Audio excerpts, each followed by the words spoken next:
What's up, YouTube? With everything going on in the stock market this past week, it seems like everyone has been talking about it. I've been hearing about people who have never invested in the stock market before jump in this past week and YOLO their money away in highly speculative stocks like GameStop. Some people have made a killing this past week, and a huge congrats to those of you who were able to 3 to 4x your money in just 1 week. However, what's scary to me is that many people are gonna lose a lot of money because they're buying into companies that they have not done any research on or any due diligence. And they're buying way too late in the game, and they're buying the top. The one thing that you don't wanna do in the stock market is buy a highly speculative stock at the top and then have it crash immediately, and then you're stuck with it. To be honest, there's a lot of dangerous things going on in the market right now, and the market is defined by 3 big things. The first is high levels of greed. People are wanting to get rich quick in these markets because they see other people making huge profits in a short amount of time. So people are buying stocks like GameStop, AMC, and Nokia in hopes to profit in the same way. I understand that there's a big movement behind this in regular investors trying to screw over the big institutions, but a lot of people are gonna get really burned. When you have high levels of greed going on in the market, it becomes really difficult to find great stocks at a good deal because prices are being driven up by greed. As the legend investor Warren Buffett says, be fearful when others are greedy. The second thing that's defining the stock market right now is high levels of FOMO. Tons of money is being flooded into the markets right now because new investors are hearing about all the money that's being made in the stock market, and so they just want a piece of the pie. So I'm a high school teacher, and you know it's bad when you hear about elementary kids wanting to buy GameStop stock. And Michaela and I were out the other day, and we just started hearing people in public talking about the stock market, which never really ever happens. Because there's a high amount of FOMO going on in the market right now and people have a fear of missing out, we see that the stock market has been going to extreme valuations. And the last thing that's happening in the stock market right now is a complete disregard for stock fundamentals. As of right now, there's a lot of people buying into the stock market who have never done any type of research on a stock or a company before. It's a great thing that we have all these new people wanting to get into stock investing, but what's happening right now is stocks are being driven to unprecedented prices. An important thing to know about the stock market is that it is always driven by emotions first, and then the stock fundamentals follow it. So when stocks are skyrocketing and going to the moon, people begin to invest with emotions because they have a fear of missing out. Then there tends to be a huge crash following that because no one can justify the valuations when stocks are driven that high. Same is true in market crashes. When there's a large amount of fear going on in the market, stocks typically tend to sell off, and true investors are able to come in and buy stocks at incredible prices because the valuations were driven so low based on people's fear. Because the stock market is at an interesting place right now, I do want to say that it is more dangerous than it is safe to buy stocks. The overall stock market is not trading at fair value, let alone it is definitely not undervalued. If you look at the stock market's PE ratio right now, it's actually insane. We haven't seen these types of levels since the dot-com bubble before it burst. The current PE ratio of the overall market is at 37.82. That is not good. Historically, the markets trade much less than that, almost half of that. This isn't to say that stocks can't keep going up to astronomical levels like it did in 2008, but it is to show that the valuations of the stock market right now are very high. The only other 2 times that we've seen the market this high, there was a massive crash that followed. Although the overall market is at insane valuations, it doesn't mean that there's not good deals out there in the market. Today I'm gonna share with you 3 stocks that I'm gonna be buying in February. Remember, everything I say is just for entertainment purposes, and you shouldn't buy a stock just because I do.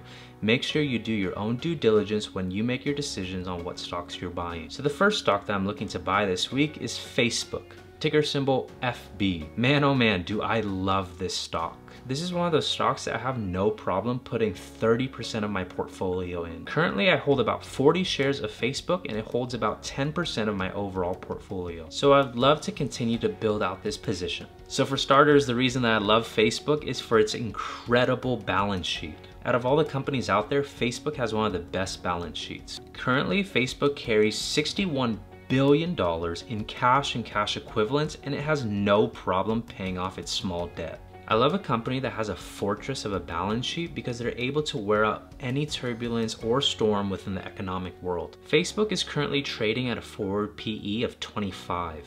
That is crazy for a growth stock. If you compare Facebook with the other FANG stocks, this is the cheapest one. Amazon has a forward PE of 58. Netflix has a forward PE of 54. Google has a forward PE of almost 32.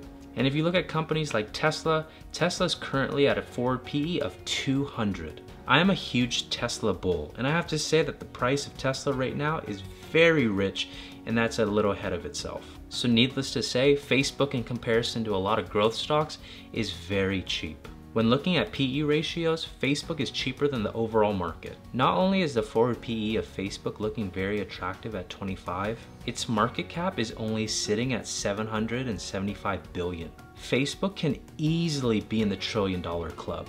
It seems like within recent months, the sentiment around Facebook has been very negative, which has driven the stock price down. With all the craziness going on in the political world right now, there have been some people who have been leaving Facebook.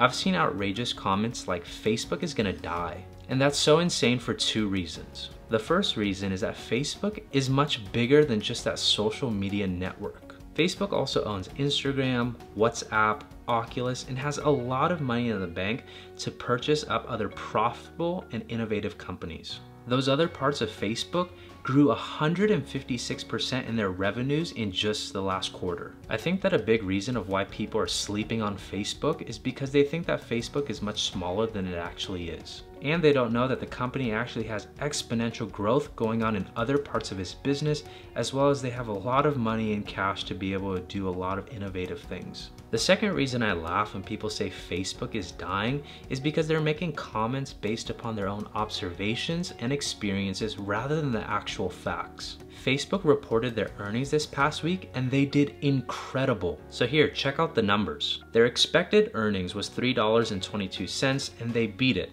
when they came in with $3.88. Their expected revenue was $26.44 billion and they came in at $28.07 billion. Their expected daily active users was at 1.83 billion and they came at 1.84 billion. And their expected monthly active users was 2.76 billion and they came in at 2.8 billion. And their expected average revenue per user was $9.49 and they came in at $10.14. So needless to say, Facebook had an incredible quarter and yet their stock still sold off by over 8%. And that's the big irony. The company had an incredible quarter and yet the stock is selling off so much and it provides an incredible buying opportunity. Facebook has so much potential for growth over these next upcoming years. So let's look at what some of the analysts have to say about Facebook.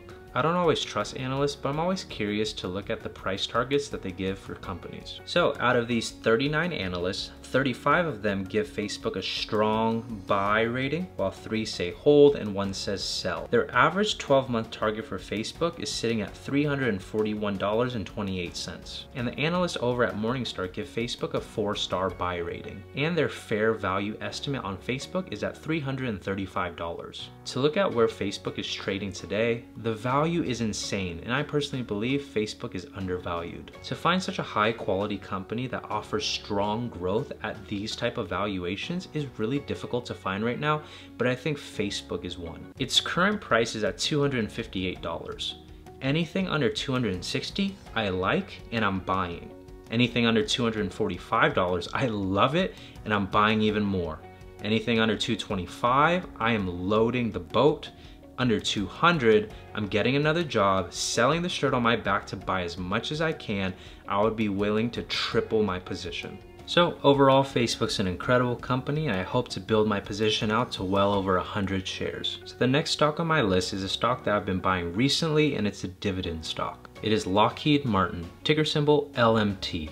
If you've never heard of Lockheed Martin, it's a company that specializes in aerospace, weapons, defense, military, security, and tech. This company works on all types of projects. They have things on autonomy and artificial intelligence, directed energy, hypersonics, aircraft, radar, sensors, weapons, and even space. I know what you're thinking, space exploration and space tech sounds insane, but there's visionaries like Elon Musk and Richard Branson who really believe in its possibility. Space tech is very speculative, but it has potential for insane amounts of growth, and Lockheed Martin may play a big role in it. Lockheed Martin has caught the attention of big name investors like Cathie Woods. Cathie Woods has made a huge reputation this past year because she had made a call on Tesla that it was going to grow immensely when everyone on Wall Street was saying it was going to go bankrupt. Cathie Woods is the CEO of ARK Invest, which has become one of the most popular ETFs. In recent weeks, ARK Invest has been buying up a lot of shares of Lockheed Martin. They recently just bought 120,814 shares, which are worth nearly $39 million. Lockheed Martin has been beaten down recently, and I think it provides a great buying opportunity. I bought 4 shares to start, and if the stock continues to show signs of weakness, I'm going to keep buying. Lockheed Martin's valuations right now are very attractive. It's trading at a forward PE of 12.55. That's crazy because the overall market is trading at triple that. A great thing about Lockheed Martin is that it's a growing company. It's been growing its revenues year over year. Lockheed Martin is an interesting company because it's already well established, but also has lots of room for innovation and growth. Another great thing about this company is they're always getting large government contracts to build and to create certain things for them. They just got a $49 million deal 2 days ago for a targeting system. I really like this company because it's already well established and gets government contracts like that, but it also has innovative areas in which it can grow exponentially. The more I look into Lockheed Martin, the more I like it. The stock is currently trading 27% below its all-time highs. Here's where it is trading at in comparison to its 52-week trading range. Another great thing I like about Lockheed Martin is that it offers a dividend. Lockheed Martin's current dividend yield is 3.23% and it is 25% above its 5-year range of 2.59%. This company also has a great payout ratio. It sits at 40%. Which means that 40% of the company's earnings gets paid out in the form of a dividend to its shareholders every single quarter. Lockheed Martin has been able to pay out its dividend for 19 straight years without a reduction, and it's been able to grow its dividend 17 of those years. The dividend growth of this company is pretty decent. It's growing at 10 to 12% every single year. So again, let's look at what the analysts are saying about this company. Out of the 7 analyst ratings, 4 of them say buy, 3 of them say hold, and no one says sell. The average 12-month forecast for Lockheed Martin is $411.43. The analysts over at Morningstar give it a buy rating of 4 stars, and they set the fair value for the company at $433. The current price of the stock right now is $321. When I look at Lockheed Martin, anything under $330 is a buy for me. And if it continues to show weakness and goes down to $310, I love buying it at that price. And if Lockheed Martin goes under $300, it's a steal. And I'm adding a lot of shares if it dips under $300. So overall, I think Lockheed Martin is an established company and I like its future growth potential. And where the stock price is sitting at today, I think it's a buy. I hope to build out my position to around 15 to 20 shares of Lockheed Martin. And the last stock that I'm looking to buy in the month of February for my portfolio is Realty Income, ticker symbol O. Realty Income is one of the most popular REITs out there. And if you don't know what a REIT is, it just stands for a real estate investment trust. There are a lot of REITs out there on the market, but Realty Income is one of the highest quality ones that you can get. It's important to know that Realty Income isn't one of those hyper growth stocks that people love and flock to. It's more of a boring stock that you can be confident in because it gives you a consistent return on investment year over year. Realty Income has been able to provide an average rate of return of 15.4% to its investors ever since 1994. One of the reasons that I really like Realty Income is that it pays a monthly dividend. This company literally calls itself the monthly dividend company. Because of the pandemic this past year, Realty Income's stock price has taken a huge hit and it hasn't fully recovered. That is totally okay because it gives me time to build out my position. I currently own 70 shares of Realty Income and I have no problem building out this position to over 150 shares. This company owns a lot of commercial real estate and rents it out to businesses that you're familiar with. This company owns the buildings of places like Walgreens, 7-Eleven, FedEx, LA Fitness, Walmart, and Sam's Clubs, and Home Depots, and many more.